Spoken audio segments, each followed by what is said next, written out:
Hello बच्चों, good morning.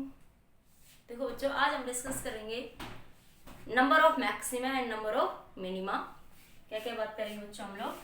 Number of maxima and number of minima. ठीक है।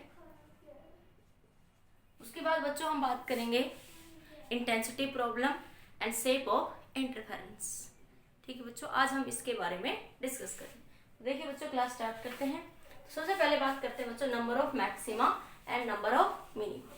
Number of maxima और minima का मतलब क्या है बच्चों आपके पास? जैसे हमने बात करी थी यंग डबल स्लिट एक्सपेरिमेंट के अंदर, ये सोर्स था बच्चों, सोर्स से ये रेडिएशन हमारे पास आ रही थी, ये हमारे पास स्क्रीन होती थी। ठीक है, तो स्क्रीन के ऊपर हमारे पास कितनी नंबर ऑफ ब्राइट फ्रिंज बनेगी? देखो यहाँ पे कैसी मिलती है, स्टार्टिंग में यहाँ पे ब्राइट, फिर यहाँ कैसे बनती थी बच्चों? डार्क, फिर ब्राइट, फिर डार्क, फिर डार्क इधर भी ऐसे ब्राइट, इस तरह से बच्चों चलता रहता था। तो ये नंबर ऑफ ब्राइट और डार्क फ्रिंजेस बच्चों कितनी बनेंगी, इसके बारे में हम लोग आज बात करें। हेडिंग डाले बच्चों, number of maxima and number of minima. देखो जो पिछले वीडियो लेक्चर में मैंने ये चीजें आपको थोड़ी सी बताई थी यहाँ से, ठीक है, तो वहां पे हमने डिस्कस करा था बच्चों, ये हमारे पास दो स्लिट थी S1 और S2। ठीक है, हमारे पास ये एंगल क्या था बच्चों? थीटा। हमने यहाँ से एक परपेंडिकुलर डाला था, तो मैंने कहा था ये 90, तो ये एंगल कितना बना बच्चों? 90 माइनस थीटा। तो ये एंगल भी क्या था हमारे पास? थीटा। तो जो ये मान ले P पॉइंट है जहाँ पे हम लोग फ्रिंज की बात कर, तो ये जो वैल्यू आई थी ये हमारे पास, ये इसको नाम दे दो S2m, ये क्या था हमारा? Delta x. इसे क्या कहते हैं बच्चों? Path difference. तो जो हमारे पास जो डेल्टा एक्स आया था बच्चों, delta x D with the distance between the slits. ठीक है, ये एंगल बच्चों हमारे पास थीटा, ये वाला। ठीक है, तो डेल्टा एक्स बाई डी इस ट्राइंगल में क्या बन गया बच्चों? हमारे पास साइन थीटा। हमने पाथ डिफरेंस की बात करी थी बच्चों, delta X is equal to D sine theta. ये बातें हमने बच्चों पिछले वीडियो लेक्चर में कर ली थी अच्छे से। ठीक है, अब देखिए बच्चों, यहाँ से हमारे पास ये सब हमने पढ़ लिया था पिछले वीडियो लेक्चर में। अब यहाँ से हम बात करते हैं बच्चों, maximum number of bright fringe कितनी बन सकती है और maximum number of dark fringe बच्चों कितनी बन सकती है। मैक्सिमम और मिनी का मतलब क्या बच्चों? नंबर ऑफ ब्राइट फ्रिंज कितनी बनेगी स्क्रीन पे और नंबर ऑफ डार्क फ्रिंज कितनी बन सकती है मैक्सिमम। ये कंडीशन कब लेंगे बच्चों? जब डी अप्रोक्सीमेट इक्वल होगा लैम्डा के। अगर डी जो है बच्चों ग्रेटर देन है लैम्डा से, तब हम यहाँ पे ये कंडीशन नहीं लगा रहे। हम किस केस की बात कर रहे हैं बच्चों? हम ये बात कर रहे हैं कि जब डी बराबर होगा किसके? अप्रोक्सीमेट होगा बच्चों लैम्डा के। याद रखना, मैं क्या ले रही हूँ? डी अप्रोक्सीमेट है किसके? लैम्डा के। और डी ग्रेटर देन लैम्डा या लैम्डा लेस देन डी का केस बच्चों हम लोग नहीं ले रहे। ये केस बाद में बताऊंगी कि ये केस होगा तो फिर नंबर ऑफ ब्राइट फ्रिंज कितनी बनेगी और नंबर ऑफ डार्क फ्रिंज बच्चों कितनी बनेगी। फिलहाल हम इस केस के बारे में बात कर रहे हैं कि जी डी जो है अप्रोक्सीमेट इक्वल है किसके बच्चों? लैम्डा के। तब हम बात कर रहे हैं नंबर ऑफ मैक्सिमा कितने होंगे और नंबर ऑफ मिनिमा बच्चों कितने होंगे। हम इस केस की बात कर रहे हैं। ठीक है, तो हमारे पास बच्चों पार्ट डिफरेंस क्या था? Delta X is equal to D sine theta था हमारे पास। अब एक बात बताइए बच्चों, अब हमने पाथ डिफरेंस, अगर मैं बात करूं नंबर ऑफ मैक्सिमा, पहला केस लिख लो बच्चों यहाँ पे, एक बार मैं इसको दोबारा से बना दूं, यहाँ पे लिख लो। सबसे पहले हम बात कर रहे हैं बच्चों number of maxima, number of maxima, maxima या ब्राइट फ्रिंज। ठीक है, तो उसके लिए बच्चों हमारे पास डेल्टा एक्स बाई डी कितना आ गया बच्चों आपके पास? Sine theta. डेल्टा एक्स किसके बराबर हो गया हमारे पास? D sine theta.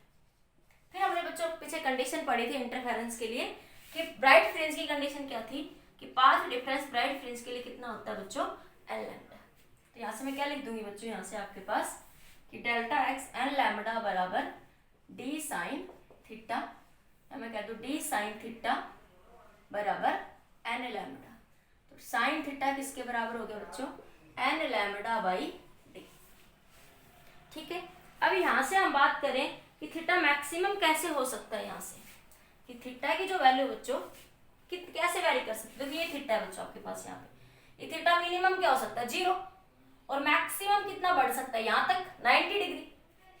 अच्छा तो थीटा की वैल्यू बच्चों 90 से ज्यादा नहीं हो सकती। फिर से देखिए बच्चों, जो ये थीटा है ये मिनिमम क्या हो सकता है यहाँ पे 0 और मैक्सिमम कितना हो सकता है यहाँ तक। भाई ये रे जो जा रही है आपके पास बच्चों, ये जो रे यहाँ से जा रही है आपके पास, तो आपके पास ये एंगल थीटा है बच्चों, तो ये थीटा मिनिमम कितना हो सकता है 0 और मैक्सिमम इस रेंज को तुम इतना बढ़ाते जाओ मैक्सिमम यहाँ तक स्लिट तक ही बढ़ा सकते हो। तो थीटा की वैल्यू बच्चों मिनिमम क्या हो सकती है आपकी 0 और मैक्सिमम क्या हो सकती है 90। मतलब थीटा की वैल्यू मिनिमम कितनी हो सकती है 0 और थीटा की वैल्यू मैक्सिमम कितनी हो सकती है बच्चों 90। मतलब जो है बच्चों थीटा जो है आपका कभी भी 90 से ज्यादा नहीं होगा। इसका मतलब क्या है can not be greater then, इसका मतलब क्या है theta can not be greater than 90। मतलब मैक्सिमम 90 हो सकता है, 90 से ज्यादा नहीं हो सकता। तो मैं यहां से क्या कह सकती हूँ बच्चों कि जो साइन थीटा की जो वैल्यू है can not be greater than 1 से ज्यादा नहीं हो सकती, क्योंकि साइन 90 मैक्सिमम होता है 1। भाई साइन 90 की वैल्यू बच्चों कितनी होती है 1 होती है ना, मैक्सिमम होती है ना वो। तो मैं कह सकती हूँ कि अगर जो थीटा 90 से ज्यादा नहीं है तो साइन थीटा की वैल्यू 1 से ज्यादा बच्चों नहीं हो सकती। तो मैं यहां से क्या कह सकती हूँ बच्चों कि N lambda by D can not be greater than 1। मैं इसको उधर ले जाऊं बच्चों तो यहां से क्या मिलेगा N D by lambda. N की जो वैल्यू है बच्चों, जो नंबर ऑफ मैक्सिमा, एन क्या होता है नंबर ऑफ ब्राइट फ्रिंजेस, ठीक है। तो जो एन की वैल्यू बच्चों डी बाई लैम्बडा से कभी भी ज्यादा नहीं हो सकती। देखो आप सोच रहे होंगे मैडम आपने सीधा 90 क्यों नहीं लिख दिया? मैंने इसलिए लिखा क्योंकि मुझे ये पॉइंट समझाना था। बात आई समझ में? देखो आपको ये बात समझ आ रही है कि थीटा की वैल्यू 0 से ज्यादा नहीं हो सकती, 0 और 90 से ज्यादा नहीं हो सकती और 0 से कम नहीं हो सकती, ठीक है। मिनिमम क्या हो सकती है 0 और मैक्सिमम क्या हो सकती है बच्चों 90। तो इसका मतलब क्या, मैंने इस चीज को ऐसे लिख दिया कि theta can not be greater than 90। तो थीटा 90 से ज्यादा नहीं, तो साइन 90 की वैल्यू 1 से ज्यादा नहीं हो सकती, क्योंकि साइन 90 मैक्सिमम 1 होता है बच्चों वहां पे, ठीक है। तो हम यहाँ से क्या सकते हैं साइन थीटा किसके बराबर है n lambda d by d. तो n lambda by d greater than can not be greater than 1। तो एन लैम्डा की वैल्यू जो है बच्चों वो 1 से ज्यादा नहीं हो सकती। तो मैं यहाँ से इसको उधर ले गई, ये डी था बच्चों मेरे पास, तो जो एन की वैल्यू बच्चों वो डी बाई लैम्डा से कभी भी ज्यादा नहीं हो सकती। अब क्या लिख सकते हैं यहाँ से N can not be greater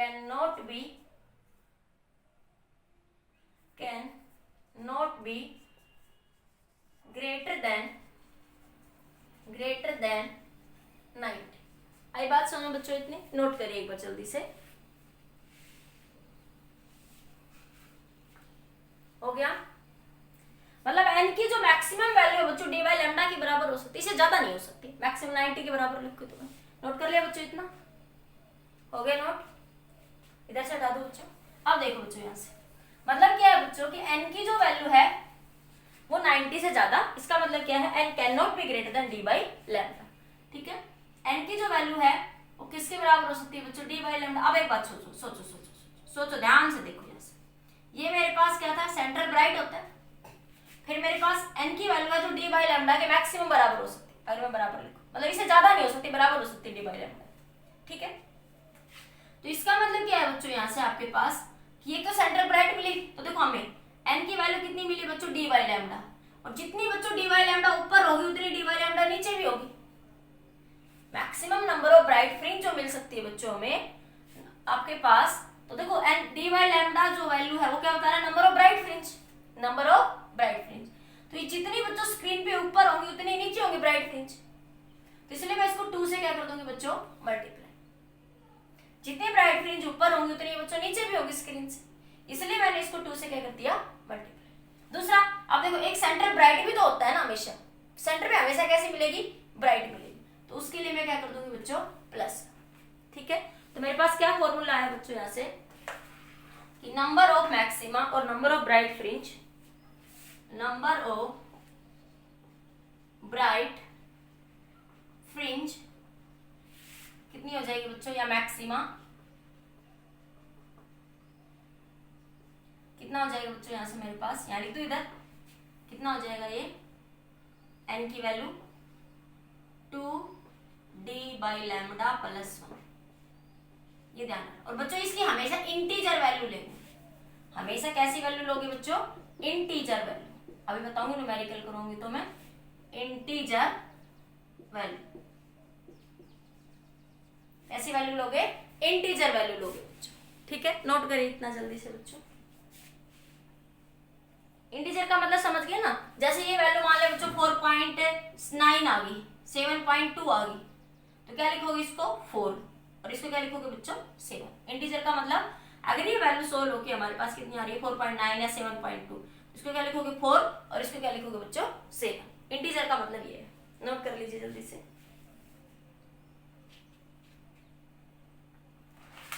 अब बात करते हैं बच्चों नंबर ऑफ मिनिमा, नोट कर लिया,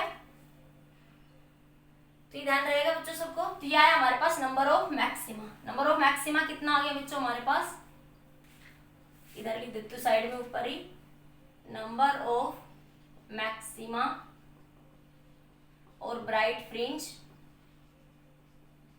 ब्राइट फ्रिंज कितनी आ गई बच्चों 2d/λ प्लस 1, ठीक है। अब बात करते हैं बच्चों नंबर ऑफ मिनिमा के लिए, number of dark fringe, dark fringe और मिनिमा एक ही बात है, ठीक है बच्चों। तो उस केस में देखो हमारे पास वही बात है बच्चों, डेल्टा एक्स किसके बराबर होगा, path difference D sine theta. और ब्राइट डार्क फ्रिंज के लिए कंडीशन क्या होती है बच्चों हमारे पास, डिस्ट्रक्टिव इंटरफेरेंस के लिए डेल्टा एक्स की वैल्यू 2n-1 λ/2, ठीक है। तो यहाँ पुट कर दो बच्चों, तो 2n-1 डेल्टा एक्स की वैल्यू यहाँ रख दो, λ/2 is equal to D sine theta, ठीक है। अब यहाँ से साइन थीटा की वैल्यू निकाल लेती हूँ बच्चों मैं, यहाँ से साइन थीटा कितना आ जाएगा डी, इसको उल्टा लिख दो बच्चों इधर, डी साइन थीटा, थोड़ा आप लोगों को दिक्कत ना हो, 2n-1 λ/2 इतना, ऐसे तो लिख सकते हो ना। तो आपके पास साइन थीटा की वैल्यू क्या बन जाएगी बच्चों यहाँ से 2n-1 λ/2d, ठीक है। अब बच्चों वही बात करते हैं, इसको हटा देते हैं यहाँ से, ये मेरे पास ब्राइट की कंडीशन थी, ठीक है। तो मेरे पास साइन थीटा कितना है बच्चों 2n-1 λ/2d। बात वही है बच्चों कि जो साइन थीटा की वैल्यू जो है, थीटा की मैक्सिमम वैल्यू क्या हो सकती है 90, थीटा की ये यहाँ से इस स्लिट थी मेरे पास, तो थीटा की मैक्सिमम वैल्यू क्या हो सकती है 0, मैक्सिमम क्या हो सकती है 90, इधर मैक्सिमम इधर तक ही बढ़ सकते हो आप लोग, और मिनिमम क्या हो सकती है बच्चों 0। तो थीटा की वैल्यू क्या हो सकती है बच्चों, मैक्सिमम वैल्यू हो सकती है हमारे पास थीटा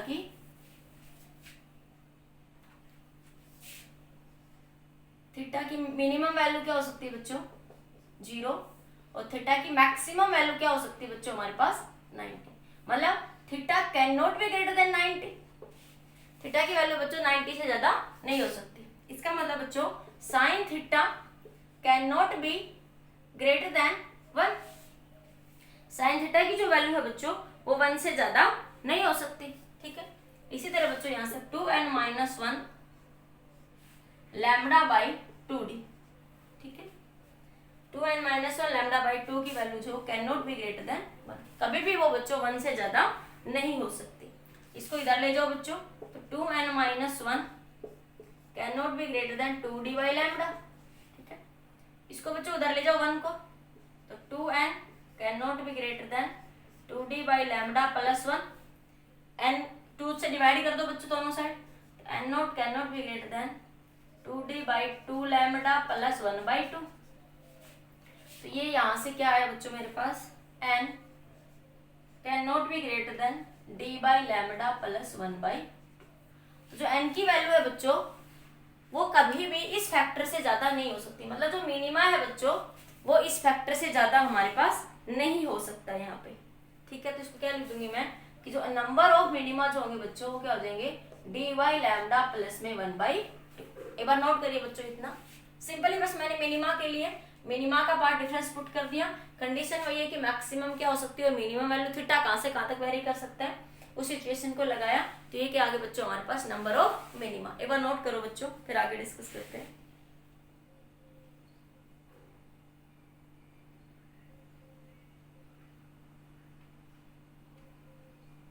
कर लिया बच्चों नोट?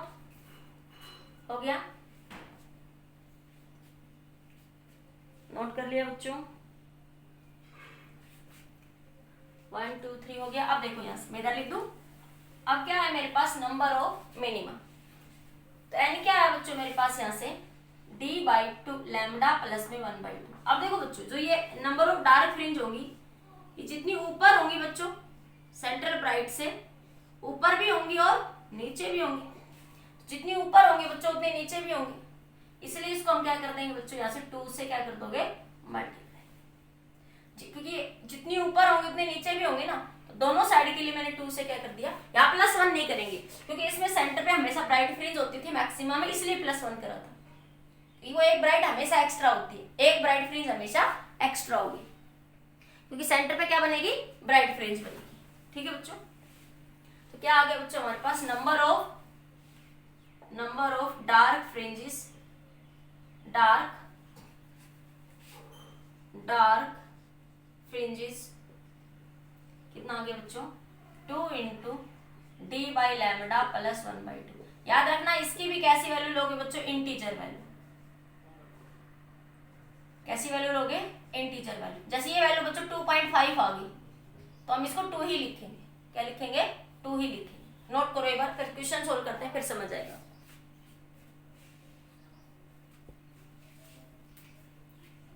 तो ये याद रखना बच्चों दोनों फॉर्मूले। नंबर ऑफ ब्राइट फ्रिंज के लिए 2d/λ प्लस 1 और नंबर ऑफ डार्क फ्रिंज के लिए 2 बाहर d/λ प्लस का 1/2। नोट करिए जल्दी से। हो गया नोट बच्चों?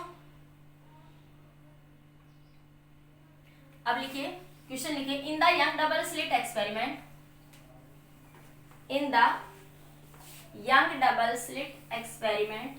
मैं ये लिख दूं बच्चों कंडीशन यहाँ पे कि मेरे पास नंबर ऑफ ब्राइट फ्रिंज तो ये आ गई और नंबर ऑफ मिनिमा या डार्क फ्रिंज कितनी आ जाएगी बच्चों? 2 × d/λ प्लस का 1/2। अब इसका यूज करें। क्वेश्चन देखिए बच्चों, इन the Young double slit experiment if d is equals to 1 mm and d is equals to 1 meter and lambda is equals to, lambda की वैल्यू है बच्चों 1/2 mm। लैम्डा की वैल्यू कितनी दे रहे हैं वो? 1/2 mm। Find the number of bright and dark fringe। क्या निकालनी है? नंबर ऑफ ब्राइट और डार्क फ्रिंज आपको यहाँ से फाइंड आउट करते हैं बच्चों, सोल्व करते हैं। सबसे पहले बात करते हैं नंबर ऑफ ब्राइट फ्रिंज के लिए। नंबर ऑफ ब्राइट फ्रिंज कितनी हो जाएगी बच्चों यहाँ से? क्या फॉर्मूला है? 2d/λ plus 1। तो 2d की वैल्यू कितनी है बच्चों? 1 mm। mm मतलब 10⁻³ ठीक है। लैम्डा की वैल्यू 1/2 mm, तो 1/2, 2 ऊपर चला जाएगा बच्चों और mm मतलब 10⁻³ प्लस 1। इसको सोल्व करिए बच्चों, ये कितना है? 4 + 1 यह है बच्चों 4 + 1 कितना आ गया? 5। तो नंबर ऑफ ब्राइट फ्रिंज कितनी मिलेगी बच्चों आपको? 5 मिलेगी। क्या मिलेगी? नंबर ऑफ ब्राइट फ्रिंज क्या मिलेगी आपको? 5। नोट करिए बच्चों जल्दी से। ठीक है। अब पूछा इसने, क्या पूछा आपसे? Number of dark fringe.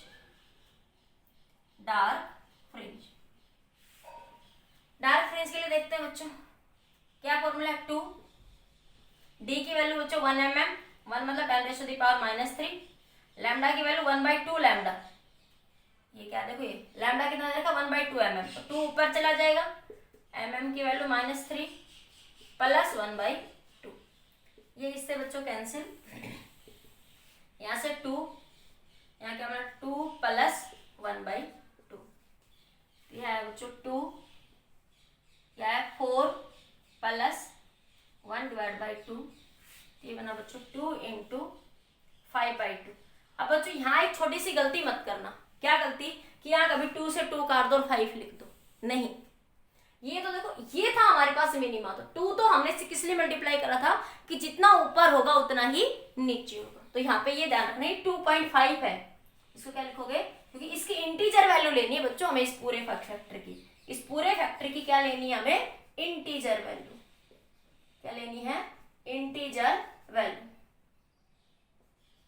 कैसे वैल्यू लेनी है बच्चों, इंटीजर वैल्यू। तो इसको लिखेंगे 2.5, और हमेशा बच्चों ब्राइट एक एक्स्ट्रा होगी क्योंकि सेंटर पे हमेशा एक ब्राइट बनती है, ठीक है। तो देखो ये यहां से इसको 2.5 लिखोगे, और मैंने कहा 2.5 का इंटीजर नंबर लेना, क्योंकि वो अगली फ्रिंज बनी नहीं, 2.5 का कोई मतलब ही नहीं, हम अगली 3 में पहुंच ही नहीं पाए बच्चों। तो यहाँ पे क्या लिखोगे, 2 × 2, तो कितनी आएगी बच्चों, 4। ये याद रखना, क्या लिखेंगे, इंटीजर वैल्यू, हमेशा याद रखना। ये क्या लिखोगे, इंटीजर वैल्यू। क्या लिखोगे, इंटीजर वैल्यू। तो ये यहाँ से 2 से 2 काट के 5 मत लिख देना, ये हमें ये पूरा नंबर है हमारा ब्राइट फ्रिंज का। ये तो 2 तो सिर्फ हमने दोनों साइड बन रही है इसलिए हमने 2 से मल्टीप्लाई करा। लॉजिकल समझो बच्चों। और इसका हमें इंटीजर नंबर लेना है, इस फैक्टर का हमें इंटीजर नंबर लेना पूरे का। तो इस पूरे का 2.5 का इंटीजर क्या बनेगा, 2 बचेगा बच्चों। 2 × 2 4। नंबर ऑफ डार्क फ्रिंज कितनी बनेगी बच्चों, आपके पास 4 बनेगी। नोट करिए जल्दी से। एक छोटा सा पॉइंट और लिख लीजिए,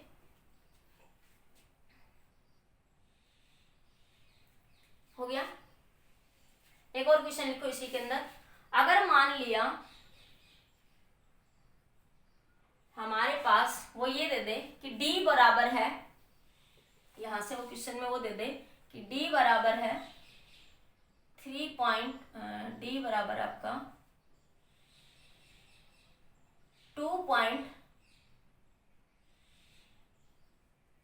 3.5 लैम्डा, ऐसे दे कि D किसके बराबर है, 3.5 लैम्डा के बराबर। ठीक है, देखते हैं। चलो 3.5 भी मतलब कोई इसमें थोड़ा फ्रैक्शन नहीं मिलेगा आपको, मैं इसको 3.3 लिख देती हूँ, 3.3 लैम्डा। ठीक है, नोट करिए जल्दी से। ये नेक्स्ट क्वेश्चन करते हैं। अब इसमें मैं ये निकालना है नंबर ऑफ मैक्सिमा और नंबर ऑफ मिनिमा। नोट कर लिया बच्चों इसको। अब इसी क्वेश्चन को दूसरा क्वेश्चन बना दिया मैंने ताकि तुम्हें इंटीजर वर्ड का मतलब समझ आए। डी कितना है बच्चों आपके पास, 3.3 लैम्डा। तो देखो नंबर ऑफ ब्राइट फ्रिंज की बात करते हैं, तो 2D। डी की वैल्यू बच्चों 3.3 लैम्डा प्लस 1।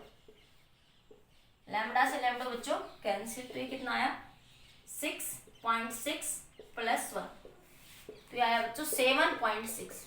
तो इसको 7.6 नहीं लिखेंगे, क्या लिखोगे बच्चों आंसर में 7, क्योंकि इंटीजर वैल्यू लेनी। देखो आधी फ्रिंज का कोई मतलब नहीं है, जी वो 7.9 ही क्यों ना हो, आधी फ्रिंज का बच्चों कोई मतलब नहीं है। तो क्या आएगी नंबर ऑफ ब्राइट फ्रिंज बच्चों 7। अब यहां जाते हैं, 2 इंटू डी की value 3.3 into lambda into D की वैल्यू रख दी बच्चों इसमें, इस वाले फॉर्मूले में डार्क के लिए, plus 1/2।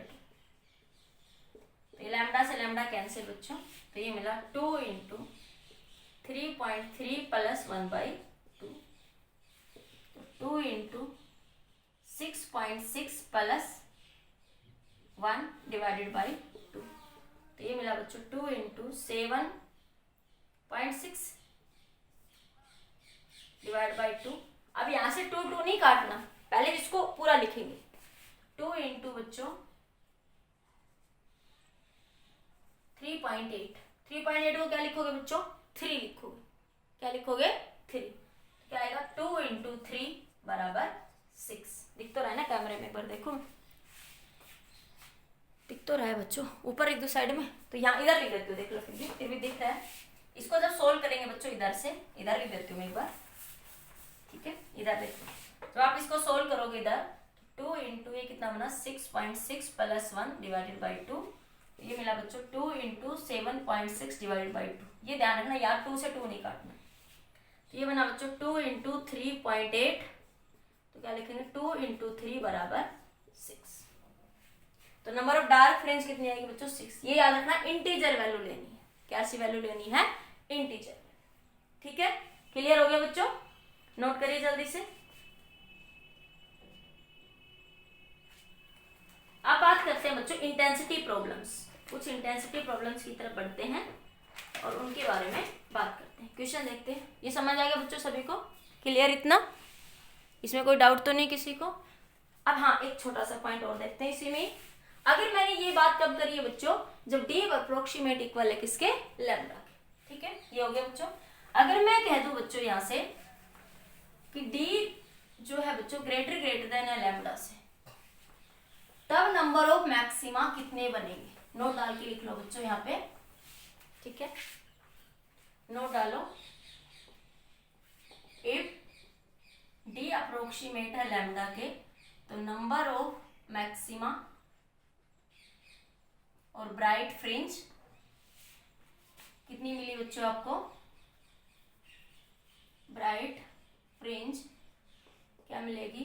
2d by lambda plus 1। और नंबर ऑफ मिनिमा और डार्क फ्रिंज कितनी मिलेगी बच्चों? d by lambda plus 1/2। ठीक है, नोट नंबर 2 डालो बच्चों। इफ d ग्रेटर देन है लैम्डा से और लैम्डा लेस देन है किससे? d से। ठीक है, लैम्डा जो है बच्चों d से लेस देन है। उस सिचुएशन में क्या होगा? हमें number of in that case number of bright and dark fringes are maximum. क्या होगी बच्चों? Number of bright and number of dark fringes क्या होगी आपकी? क्या होगी? इनफाइनाइट। मैक्सिमम ने इनफाइनाइट। कितनी बनेगी उस सिचुएशन में बच्चों? इनफाइनाइट। लिख लेना है इनफाइनाइट। नोट डाल के लिख लीजिए जल्दी से बच्चों। फिर क्वेश्चन करते हैं इंटेंसिटी प्रॉब्लम की। ठीक है, तो ये बताया मैंने बच्चों नंबर ऑफ मैक्सिमम फ्रिंज कब कितनी बन सकती है? अगर डी अप्रोक्सीमेट लैम्डा के बराबर हो। और नंबर ऑफ ब्राइट फ्रिंज कितनी बन सकती है? अगर डी लेस देन है लैम्डा से, मतलब ग्रेटर देन है, तो हमारे पास नंबर ऑफ ब्राइट और डार्क फ्रिंज कितनी बनेगी बच्चों? इनफाइनाइट। ठीक है, नोट करिए। क्वेश्चन देखिए बच्चों इंटेंसिटी प्रॉब्लम। ठीक है, इंटेंसिटी प्रॉब्लम से पहले थोड़ा सा मैं एक बार आपको और भी बता देती हूँ इंटेंसिटी के बारे में। इंटेंसिटी का फॉर्मूला क्या था बच्चों हमारे पास? रिजल्टेंट इंटेंसिटी हमने क्या पढ़ा था? I1 प्लस में इंटेंसिटी प्रॉब्लम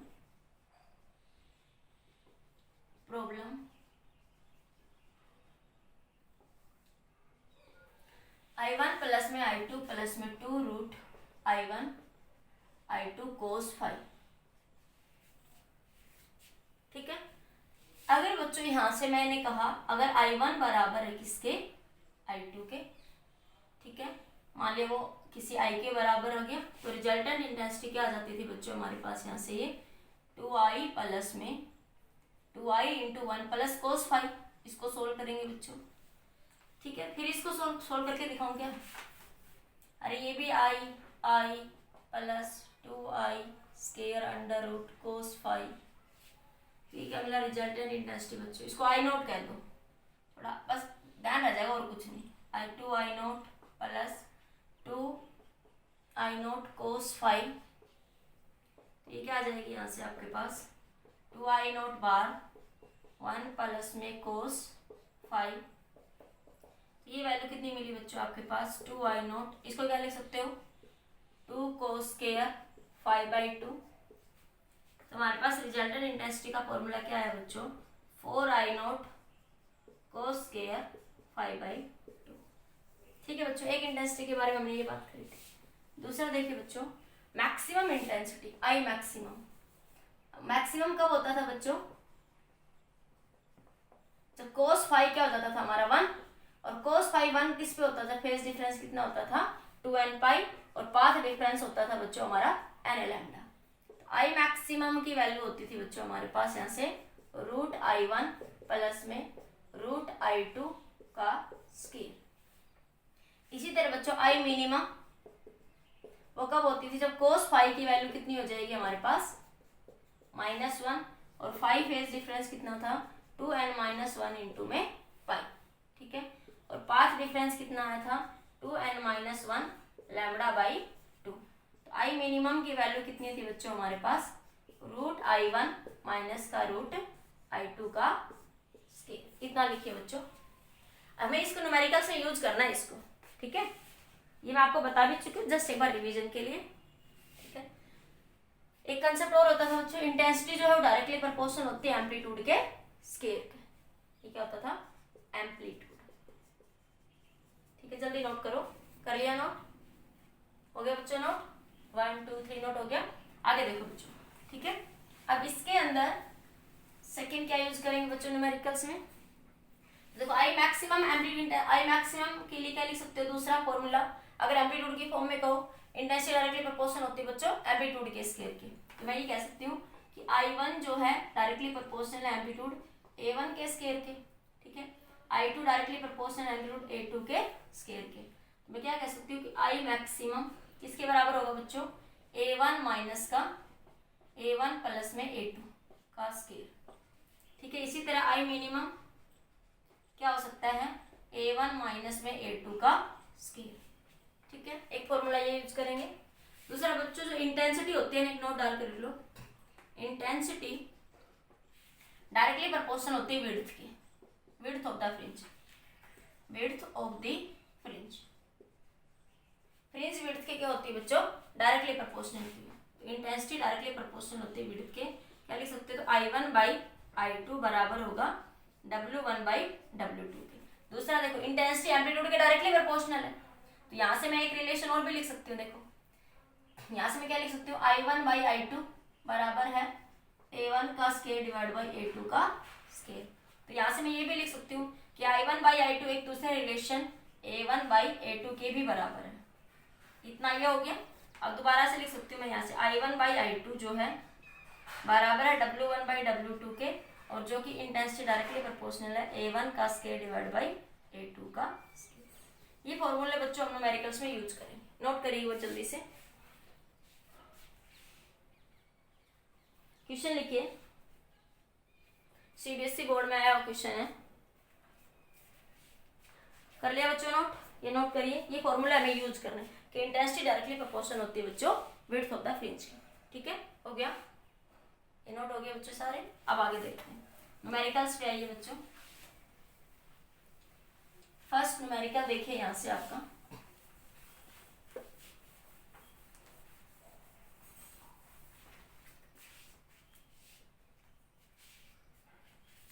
देखो to coherent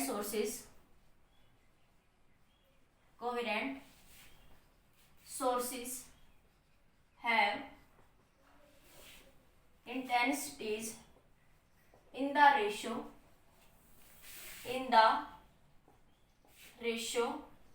25:16. Two coherent sources have intensities in the ratio 25:16. Find the ratio of intensity of maxima.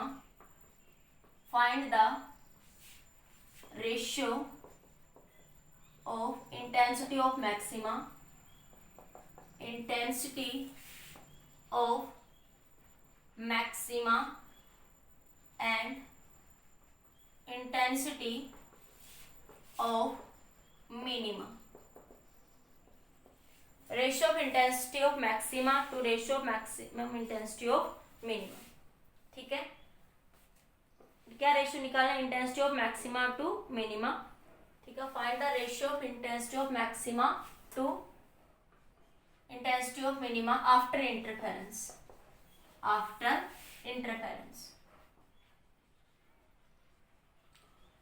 कैसे सोल्व करेंगे बच्चों, देखो ये आपको इंटेंसिटी का रेशियो दे रखा है, ये आपको I1 और I2 दे रखी, दो सोर्सेस की।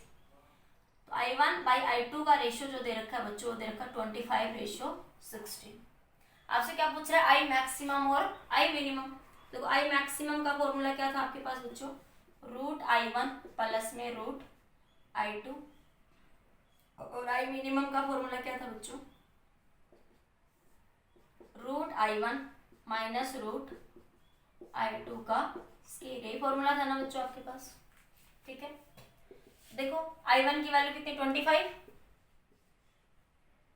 प्लस I2 की वैल्यू बच्चों 16, डिवाइडेड बाई 25 माइनस 16। ठीक है, फर्दर सोल्व करते हैं बच्चों इसको इधर। तो सोल्व करेंगे तो क्या, ये रूट के अंदर 5 प्लस 4 और ये 5 माइनस 4 स्केयर,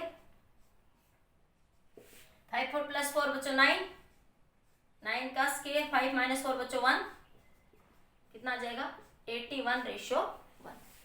तो इंटेंसिटी का रेशियो क्या आ जाएगा बच्चों 81:1। नोट करिए बच्चों जल्दी से।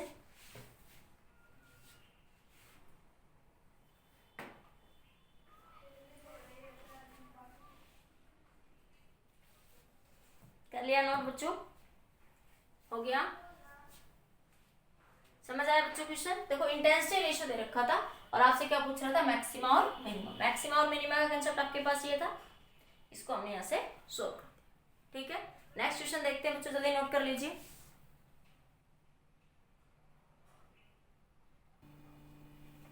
देखिए बच्चों आपके सामने दो क्वेश्चन है आपके। Correct the two slits in Young double slit experiment. इस क्वेश्चन को देखिए, क्वेश्चन नंबर 2, ये क्वेश्चन नंबर 3 आपका। ठीक है, in the two slits in Young double slit experiment have the ratio 4:1। Find the intensity of maxima to minima. तो कह रहा है कि दो स्लिट्स है, उनका विड्थ का रेशियो कितना है 4:1। तो बच्चों विड्थ दे रखी है W1/W2 का रेशियो दे रखा 4:1। ठीक है, तो अभी बताया था कि इंटेंसिटी जो है डायरेक्टली प्रोपोर्शनल होती है किसके बच्चों, विड्थ के। ठीक है, क्या लिख सकते हो, I1/I2 बराबर होगा W1/W2 के, ये लिख सकते हो ना बच्चों। तो मैं यहाँ से क्या लिख सकती हूँ, I1/I2 बराबर हो गया 4/1। क्या पूछा है, I मैक्सिमम टू बच्चों I मिनिमम। तो I मैक्सिमम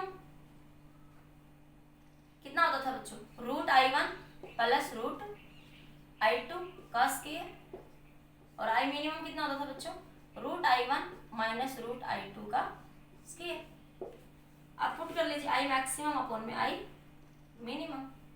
इसको सोल्व करेंगे बच्चों, यहाँ से ये क्या करेंगे, 4 I1 की वैल्यू कितनी है बच्चों 4, I2 की वैल्यू कितनी है 1, 4 का रूट प्लस 1 का रूट, 4 का रूट माइनस 1 का रूट स्क्वायर इसका बच्चों। 4 का रूट बच्चों 2 प्लस 1 का स्क्वायर, और नीचे बच्चों 2 माइनस 1 का स्क्वायर, ये 1 है ना बच्चों, यहाँ से ये 2 माइनस 1 का स्क्वायर। तो क्या आ जाएगा बच्चों, यहाँ से 3 का स्क्वायर बच्चों 9 स्क्वायर है बच्चों इसका, 2 प्लस 1 3, 3 का स्क्वायर 9, 9/1। क्या आंसर आ जाएगा 9:1।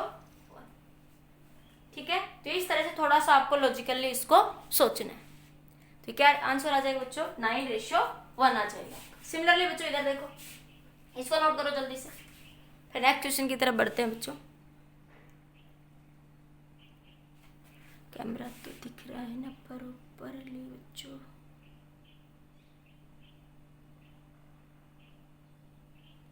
ठीक है, हो गया बच्चों। ठीक है, नेक्स्ट क्वेश्चन देखिए, इसको कैसे सोल्व करेंगे, इसको लिख लिया बच्चों, इधर से कर लो नोट जल्दी से। देखो विड्थ दे रखी है, इंटेंसिटी डायरेक्टली प्रोपोर्शनल होती है विड्थ के, तो मैंने डायरेक्ट लगा के पिछले क्वेश्चन की तरह सोल्व कर दिया। अब कह रहा था ratio of intensity at minima to maxima in the Young double slit experiment. अब की बार क्या दे रखा बच्चों, ratio of intensity maxima minima to maxima, minima to maxima, minima to maxima का इंटेंसिटी का रेशियो कितना है बच्चों 9:25। ठीक है, क्या पूछ रहा है, find the ratio of width.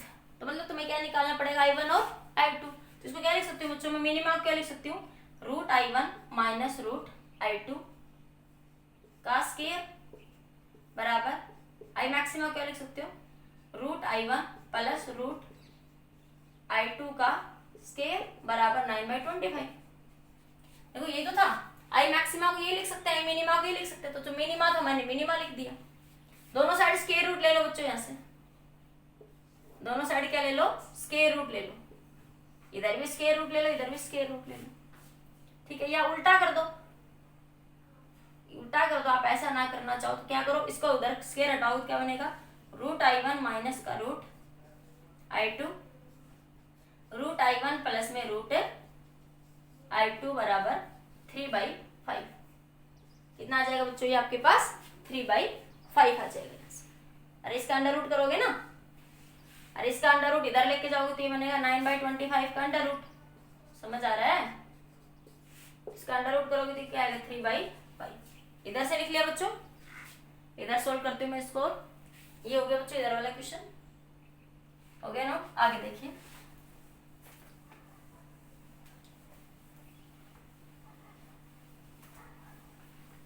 तो इसको सोल्व कर लेते हैं बच्चों। यहां से क्या आया, √I1 minus √I2 √I1 plus √I2 बराबर 3/5। ठीक है, क्या करो बच्चों, क्रॉस मल्टीप्लाई कर लो। 5 √I1 माइनस 5 √I2 बराबर 3 √I1 प्लस 3 √I2।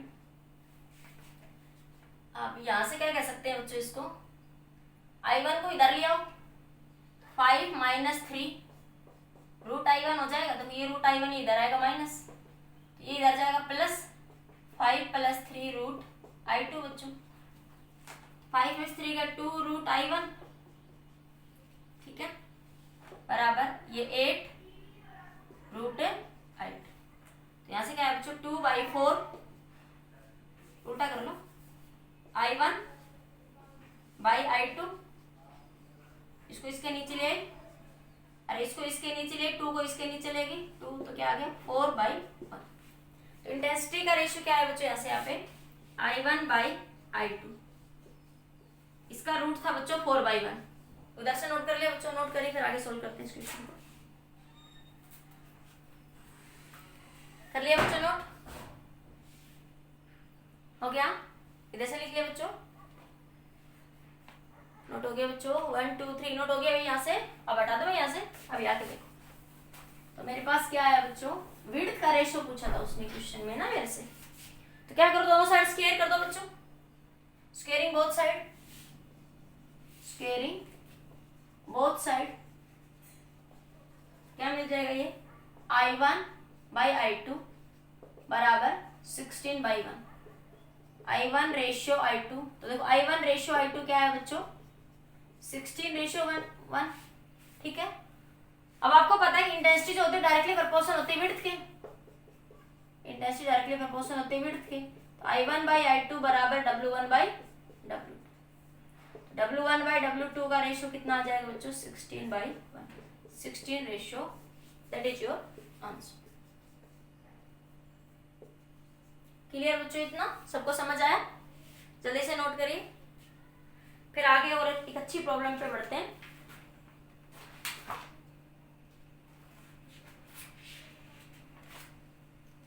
नोट कर लिया बच्चों, हो गया भाई क्लियर?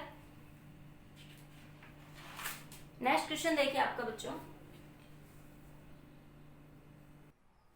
देखिए बच्चों एक अच्छा क्वेश्चन है, कंपटीशन में आया हुआ क्वेश्चन है आपका ये। क्वेश्चन कह रहा है, in the Young double slit experiment d बराबर 1 meter and small d slit distance 1 mm, lambda 5000 angstrom, calculate the intensity on the screen at a distance y is equals to 1/3 mm from the central maxima if the intensity of the wave from each slit is I। कह रहे हर एक slit से intensity of the wave क्या बच्चों, I है, मतलब I1 बराबर है किसके बच्चों, I2 के, और किसके बराबर दे रहा है वो, I के। तो इस सिचुएशन में हमने इंटेंसिटी का फॉर्मूला निकाला था बच्चों, रिजल्ट इंटेंसिटी का फॉर्मूला 4I cos स्क्वायर 5/2। तो मुझे इंटेंसिटी निकालनी है बच्चों, मुझे क्या चाहिए, फेज डिफरेंस चाहिए। मैं निकालूं कैसे, फेज तो मुझे नहीं पता, लेकिन देखो मुझे क्या पता है, उसने क्या पता, क्या नॉलेज होती है बच्चों मेरे पास, डेल्टा एक्स इसके बराबर होता है डी साइन थीटा की। ठीक है, लेकिन यहाँ पे देखो क्या कंडीशन है कि डी जो है ग्रेटर देन है लैम्डा से, या मैं कह दूं लैम्डा लेस देन किससे, डी से। लैम्डा डी से कम है बच्चों, ये एंगस्ट्रॉम में, ये mm में है। तो मैं यहाँ पे क्या कंडीशन लगा सकती हूँ कि साइन थीटा जो है बच्चों अप्रोक्सीमेट इक्वल होगा किसके, tan थीटा के। Are you getting my point बच्चों? ठीक है, तो यहाँ से मेरे पास सबसे पहले मैं निकालती हूँ यहाँ से वैल्यू, डी की वैल्यू कितनी दे रखी है बच्चों, यहाँ से आपके पास ये साइन थीटा ये दे रखी है, देखो हाँ मेरे पास y दे रखी है।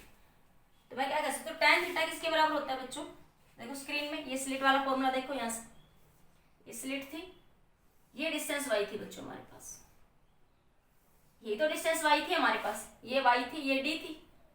ये एंगल थीटा था, tan थीटा क्या लिख सकती हूँ मैं बच्चों, y बाई डी। ठीक है, तो sin थीटा को मैं किसके बराबर लिख सकती हूँ बच्चों, tan थीटा के बराबर। तो आपके पास क्या बन गया, आपके पास sin थीटा बराबर है किसके, tan थीटा के। और मेरे पास tan थीटा कितना दे रखा है बच्चों, यहाँ से tan theta y by D होता है। ठीक है, तो y मुझे y दे रखा है बच्चों, यहाँ से tan थीटा y दे रखा है 1/3 mm, मतलब बच्चों 10⁻³ और d की वैल्यू बच्चों 1 है। तो मेरे पास tan थीटा की वैल्यू कितनी आएगी, 1/3 10⁻³। तो मैं tan थीटा बराबर है sin थीटा के, तो मैं यहाँ पे वैल्यू ये रख सकती हूँ बच्चों। तो डेल्टा x बराबर हो गया d कितना बच्चों 1 mm, 1 मतलब 10⁻³ d tan थीटा लिख सकती हूँ मैं, पहले ये लिख लूँ, इधर से हटा दो बच्चों में। तो मेरे पास क्या आया बच्चों, यहाँ से आपके पास मैं हटा रही क्वेश्चन यहाँ से ताकि मेरे पास थोड़ी जगह बन जाए। डेल्टा x कितना है बच्चों, डी की वैल्यू कितनी थी बच्चों 1 mm, ये दे रखी थी क्वेश्चन में 10⁻³ 10⁻³ tan थीटा कितना है बच्चों 1/3 10⁻³ डेल्टा x कितना आ गया 1/3 × 10⁻⁻6। क्या मिल गया बच्चों मुझे, यहाँ से पाथ डिफरेंस मिल गया। यहाँ से मुझे क्या मिल गया, ये पाथ डिफरेंस। अब मुझे पता है फेज डिफरेंस का फॉर्मूला क्या होता है, 2π/λ × पाथ डिफरेंस। मुझे तो फेज डिफरेंस ही तो चाहिए था सॉल्यूशन के लिए, क्वेश्चन के लिए। 2π/λ × पाथ डिफरेंस कितना दे रखा बच्चों 1/3 10⁻⁻6। लैम्डा दे रखा था बच्चों कितना 5000, 2 कितना था 5000 एंगस्ट्रॉम।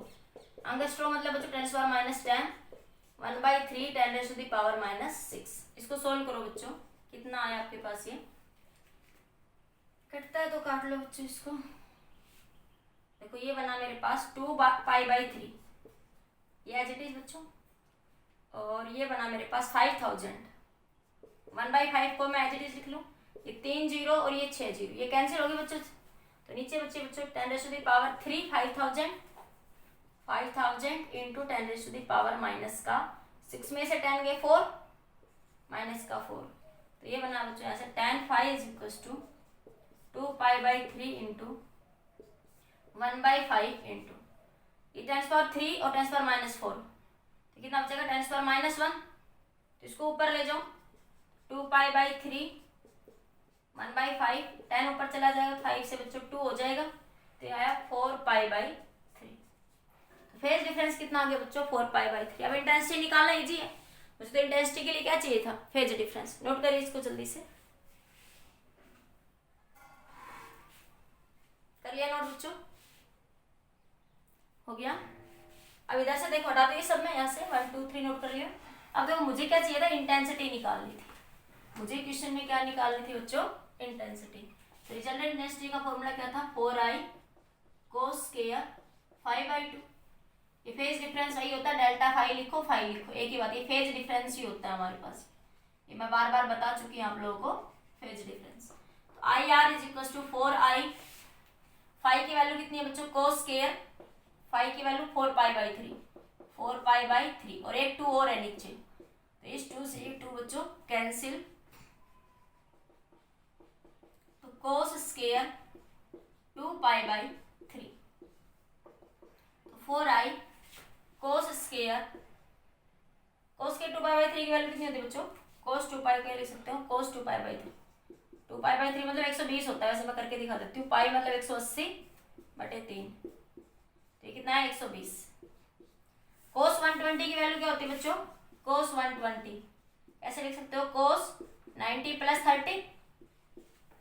देखो 90 + 30 स्क्वायर में cos कैसा होता है बच्चों, नेगेटिव, तो ये माइनस का 30 माइनस का sin 30, sin 30 बच्चों 1/2, तो cos 30 की वैल्यू कितनी होगी माइनस का 1/2। तो याद रखना cos 120 की वैल्यू कितनी होगी बच्चों, माइनस का 1/2। तो cos 120 की वैल्यू माइनस का 1/2। 4i cos square की वैल्यू कितनी होगी -1/2, माइनस का 1/2 का स्क्वायर कितना आ गया 4i 1/4, 4 से 4 कैंसिल। तो रिजल्टेंट इंटेंसिटी किसके बराबर आ गई बच्चों, आ गई दैट इज योर आंसर। थोड़ा सा क्वेश्चंस में लॉजिकली होते, ट्रिकी होते, तो उन्हें हमें थोड़ा सोल्व करना पड़ता है। एक और कर लीजिए ऐसा ही क्वेश्चन, आपकी प्रैक्टिस हो जाएगी अच्छे से। नोट करो इस क्वेश्चन को जल्दी से, फिर नेक्स्ट क्वेश्चन की तरफ बढ़ते हैं। हो गया? नोट कर लिया बच्चों? 1 2 3 नोट हो गया बच्चों? हटा दूं? इसी क्वेश्चन में देखिए आगे आपके पास एक और कर लो ऐसा ही question. In the Young double slit experiment, in the Young double slit experiment D बराबर है बच्चों 0.2 mm के, और ये डी दे रखा है आपको 1 मीटर, स्मॉल डी दे रखा है आपको 1 मीटर, वेवलेंथ है बच्चों 6000 एंगस्ट्रॉम, 6000 एंगस्ट्रॉम, ठीक है।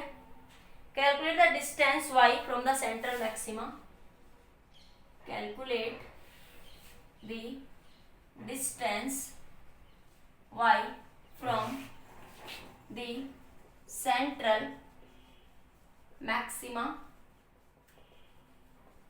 from the central maxima where intensity on a screen, where intensity on a screen is 75%. Intensity on a screen is 75% of maximum intensity, of maximum intensity. Question कह रहा है in the Young double slit experiment, ये value सब बच्चों आपको दे रखी है। पूछ रहा है calculate distance y, distance y कौन सी ले रहे थे बच्चों हम लोग? स्क्रीन से जो हम मान रहे थे, ठीक है। फ्रॉम द सेंट्रल मैक्सिमा, हमें ये निकालनी स्लिट थी बच्चों हमारे पास,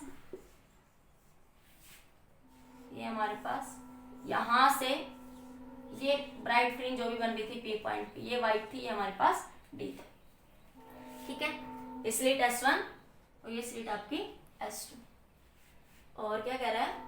y from the central maxima where intensity on the screen is 75% of the maximum intensity, ठीक है। तो मैक्सिमम इंटेंसिटी मान ले बच्चों आई नोट है जो भी है, उस इंटेंसिटी का कितना है बच्चों? ये 75%। तो रिजल्टेंट मैक्सिमम इंटेंसिटी कितनी होती थी बच्चों? 4i note. अभी कितनी होती थी देखो, क्या था आपके पास? 4i cos स्क्वायर 5/2, ठीक है। जब 5 0 हो जाएगा तो मैक्सिमम इंटेंसिटी कितनी होती थी बच्चों हमारे पास? 4i, ये याद रखना। आई नोट नहीं, मैक्सिमम इंटेंसिटी कितनी होगी बच्चों? 4i। तो उसने ये कहा मैक्सिमम इंटेंसिटी का 75%। तो जो रिजल्टेंट इंटेंसिटी बच्चों 75% है किसका? Of maximum intensity. Maximum intensity कितनी बच्चों? 4i, या 4i नोट लिख लो, जनरली आई नोट लिख देते हैं। 75% तो 75 divide by 100 into 4i note. ये आगे बच्चों 4 से 4 कैंसिल, कितना आ जाएगा? 3i note. रिजल्टेंट इंटेंसिटी जो है मैक्सिमम इंटेंसिटी कितनी आ जाएगी हमारे पास यहाँ से? 3i नोट, ठीक है। एक बार नोट करिए जल्दी से इस ना। अच्छा हाँ, ये मैं आपको बेसिकली बता रही थी यहाँ से। अब आगे सोल्व करते हैं क्वेश्चन, समझ आया? मैक्सिमम इंटेंसिटी का मतलब क्या बच्चों? 4i note. इसमें किसकी बात कर रहा है वो? 4i नोट का कितना है वो? मैक्सिमम है। तो हमारे पास इंटेंसिटी का फॉर्मूला कितना था बच्चों? 4i इंटू कोस स्क्वायर 5/2, यही फॉर्मूला था हमारे पास। तो IR कितना? 75%, तो 75 डिवाइड बाई 100 मल्टीप्लाई बच्चों 4i नोट बराबर 4i note into cos square 5/2। 4i note से बच्चों 4i नोट क्या हो जाएगा यहाँ पे? कैंसिल। ये बना 3, ये बना 4 बच्चों। 3/4 is equal to cos square 5/2। क्या है हमारे पास? कोस स्क्वायर 5/2 बराबर 3/4। कोस स्क्वायर कोस 5/2, स्क्वायर को हटा दो बच्चों, कितना आया? √3/2 आ जाएगा। और कोस √3/2 कब होता है बच्चों? कोस के वाले √3/2 में कोस कितना होता है आपके पास? वो 30 डिग्री। कोस 30 कितना होता है? √3/2, इतना होता है ना। तो कोस 5/2 बराबर कोस 30 डिग्री कर सकती हूँ बच्चों। कोस से कोस कैंसिल, तो 5/2 बराबर 30 डिग्री। तो 5 कितना आ गया बच्चों? 60 डिग्री। नोट करिए बच्चों जल्दी से।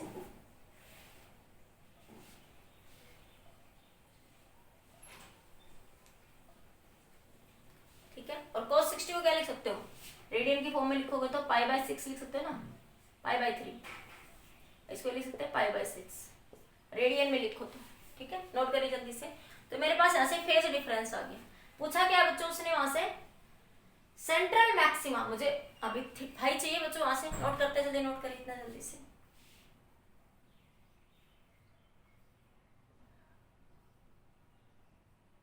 क्लियर, नोट हो गया बच्चों यहाँ से। अब मुझे निकालना है बच्चों वहां से आपका सेंट्रल मैक्सिमा से वैल्यू कितनी होगी, नोट कर लिया। अब देखो हमारे पास क्या होता है, पाथ डिफरेंस। इसी क्वेश्चन मुझे फेज डिफरेंस मिल गया बच्चों, यहाँ से क्या मिल गया मुझे, ये फेज डिफरेंस मिल गया। अब मैं क्या निकाल सकती हूँ बच्चों यहाँ से, पाथ डिफरेंस। क्या होता है पाथ डिफरेंस बच्चों, 2π/λ फेज डिफरेंस होता है, 2π/λ into path difference. Path difference हो जाएगा बच्चों λ/2π इंटू फेज डिफरेंस। तो डेल्टा x बराबर λ/2π। फेज डिफरेंस कितना है बच्चों मेरे पास, π/3। इसको क्या लिख सकते हैं मैं, π/3। पाई से पाई कैंसिल बच्चों, तो ये मिला मेरे पास λ/6। फिर पाथ डिफरेंस कितना आ गया, λ/6। अब मुझे पता है बच्चों कि डेल्टा x किसके बराबर होता है, d sin थीटा के। इसके बराबर होता है d sin थीटा। d उसने दे रखी है बच्चों मुझे, तो sin थीटा बराबर हो गया डेल्टा x/d। इधर से नोट कर लिया बच्चों सभी ने, ठीक है। तो क्वेश्चन में जो बस इस पीछे वाले क्वेश्चन है इसमें रिवर्स हो गया बस, और कुछ नहीं। ध्यान रखना है क्या क्या गिवन है तो क्या फाइंड आउट करके आप क्या निकाल सकते हो। तो डेल्टा x बच्चों कितना है, λ/6 इंटू d। d कितना बच्चों मेरे पास यहाँ से 0.2 mm, 0.2 mm मतलब बच्चों 10⁻³ और लैम्डा की वैल्यू पुट कर लो। लैम्डा कितना रखा, 6000 एंगस्ट्रॉम बराबर 6 इंटू 0.2 इंटू 10⁻³ सोल्व करते हैं बच्चों इसको। देखो ये 6 से कैंसिल हो जाएगा 6 पे, ठीक है। फिर बच्चा बच्चों यहाँ से 0.2 को हटाऊंगी मैं, तो 2 को हटा देती हूँ, ऊपर कितना चला जाएगा बच्चों 10, ठीक है। अब 2 से ये 5 पे बच्चों कैंसिल, ठीक है। अब ये बना मेरे पास, ये 10 से पावर कैंसिल, तो ये बच्चा 30 10⁻⁻7 इंटू 5, ये मिला 5 इंटू 10⁻, ये चला गया 7 में से 3 गया बच्चों 4 10⁻⁴। अब देखो यहाँ से बच्चों आपके पास कि लैम्डा जो है, लैम्डा और डी mm में है, तो यहाँ से आपको वैसे दिख रही है वैल्यू बहुत स्मॉल है, theta is very small value, 5 10⁻⁴ 0.005 angle, बहुत ही कम एंगल है ना बच्चों ये। हम कह सकते हैं theta is very small, theta is very small. और ये कभी होता था जब लैम्डा, जब बच्चों आपके पास लेस देन होता था इससे। आप लिख सकते हो कि लैम्डा लेस देन है किससे, डी से, या वैसे भी इस एंगल से भी दिख रहा है, this angle is very small. देखो मैंने आपको जनरली डायरेक्ट कहा कि लैम्डा इतना होगा, तो देखो जब लैम्डा इतना है तभी तो थीटा देखो वेरी स्मॉल ही तो आ रहा है थीटा, ठीक है। तो हम क्या कह सकते हैं कि साइन थीटा बराबर है किसके बच्चों, tan थीटा, ठीक है। नोट करिए इतना जल्दी से, कर लिया नोट,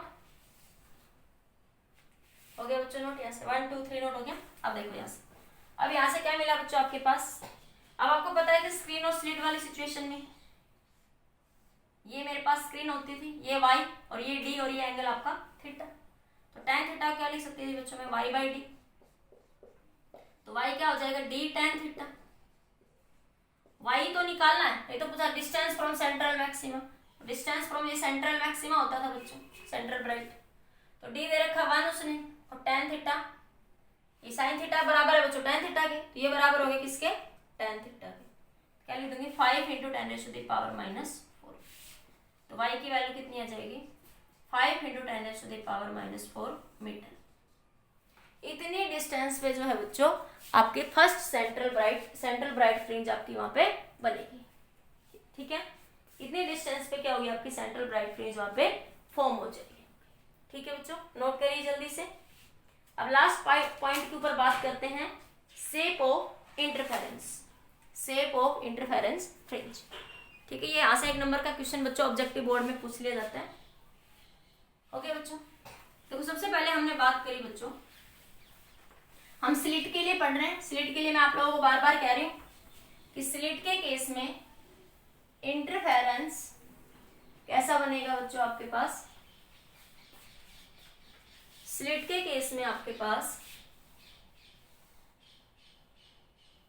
शेप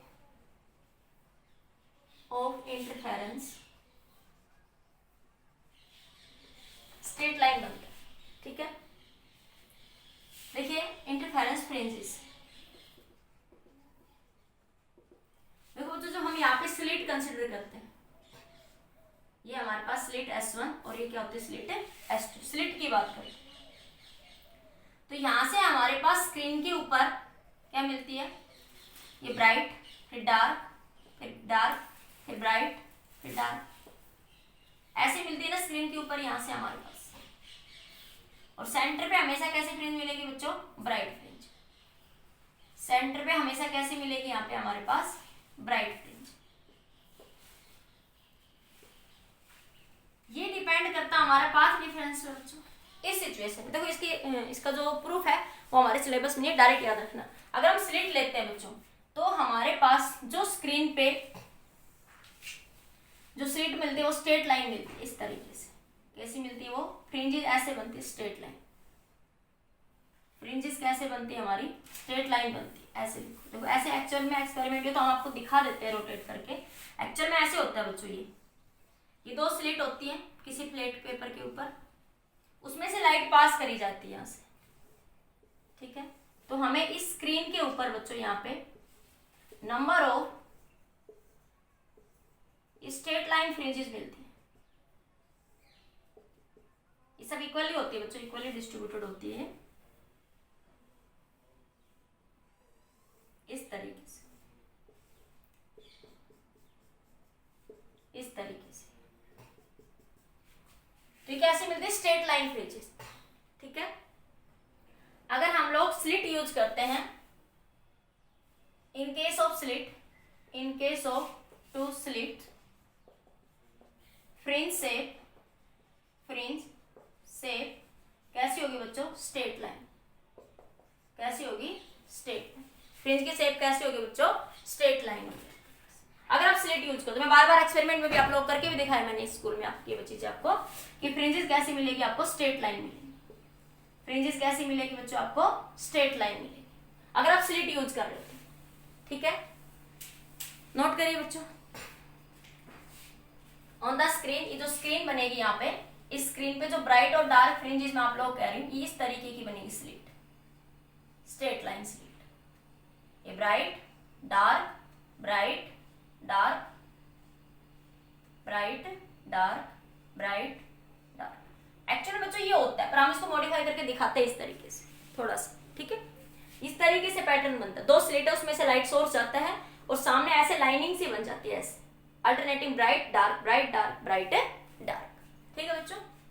तो हमारे पास जब भी हम स्लिट यूज करें तो आप डायरेक्ट याद रखेंगे, यहाँ पे प्रूफ नहीं करेंगे हम लोग, ठीक है।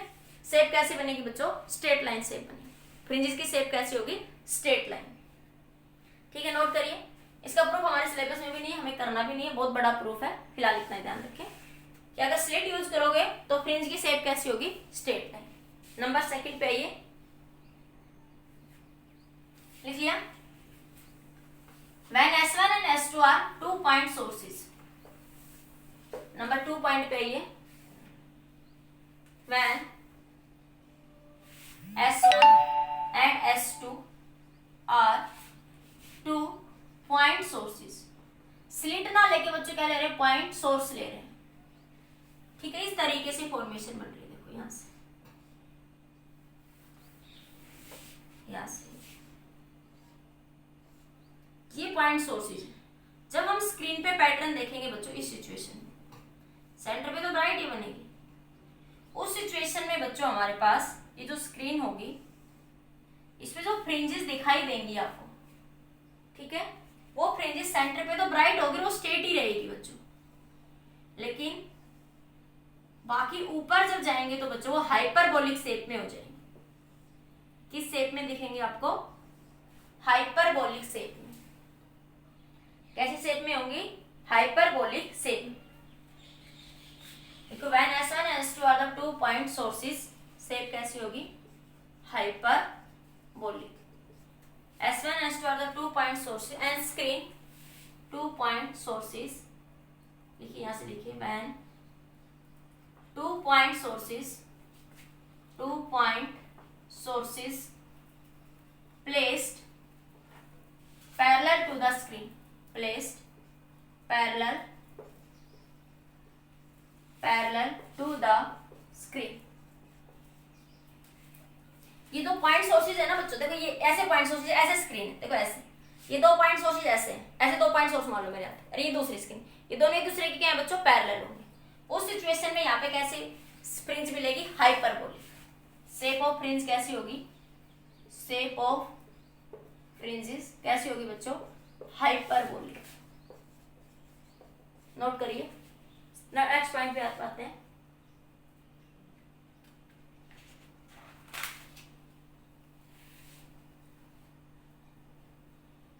Parallel to the line joining the two sources, parallel to the line joining the two sources, joining the two sources, या कह सकते हैं पैरेलल टू द स्क्रीन, ऐसे पैरेलल रखी हुई है, ठीक है।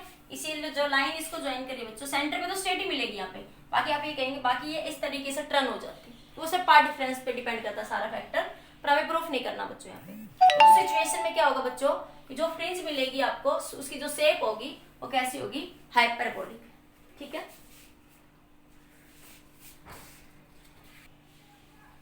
ठीक है बच्चों, तो फर्स्ट में अगर स्लिट स्ट्रेट लोगे तो कैसे मिलेगी, स्लिट ले रहे हो, ठीक है, तो उस सिचुएशन में कैसे बनेगी, स्ट्रेट लाइन फ्रिंजेस बनेगी। अगर आपके पास क्या ले रहे हो, पिन होल ले रहे हो, पॉइंट सोर्सेज ले रहे हो, ठीक है, उस सिचुएशन में बच्चों जो स्क्रीन पे जो पैटर्न बनेगा आपका वो कैसी शेप में होगा, हाइपरबोलिक। तो when S1 S2 are the 2 point sources, when the screen place, screen लिख लेना बच्चों, सोर्स नहीं, when the screen place parallel to the line joining the sources, ठीक है। तो ये स्क्रीन, देखो ये सोर्सेज है, स्क्रीन जो है इसके पैरेलल, इस लाइन के पैरेलल ऐसे रखी हुई है, ठीक है, तो शेप कैसी होगी, हाइपरबोलिक। नेक्स्ट पॉइंट देखिए बच्चों, अगर लिखो व्हेन स्क्रीन प्लेस्ड परपेंडिकुलर, क्या लिख लो, परपेंडिकुलर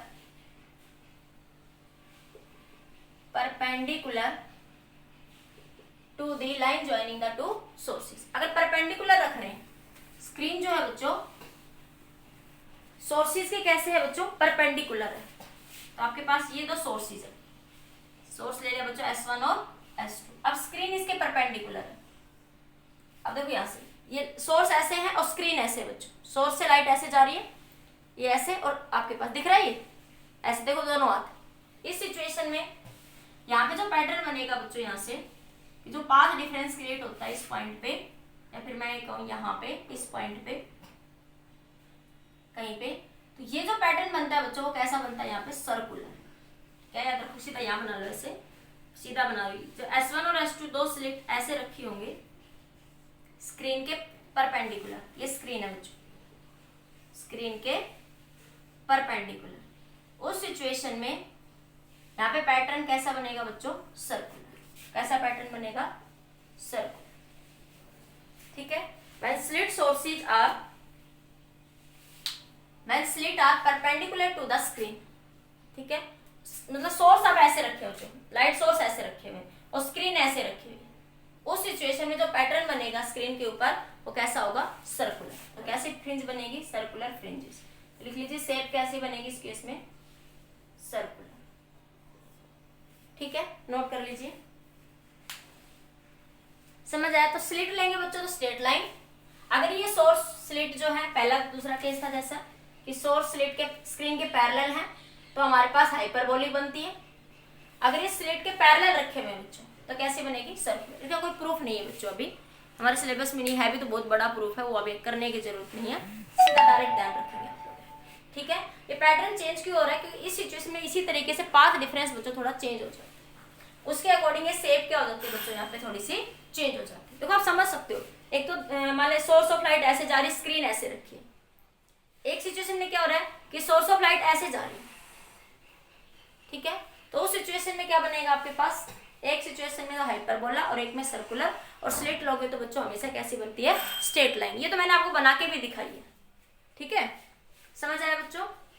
ठीक है बच्चों, आज के लिए इतना ही। नेक्स्ट लेक्चर में बात करेंगे ग्लास स्लैब से related thin film interference phenomena. ठीक है बच्चों, आज के लिए इतना ही, बाकी नेक्स्ट लेक्चर में बात करते, पढ़ते रहिए।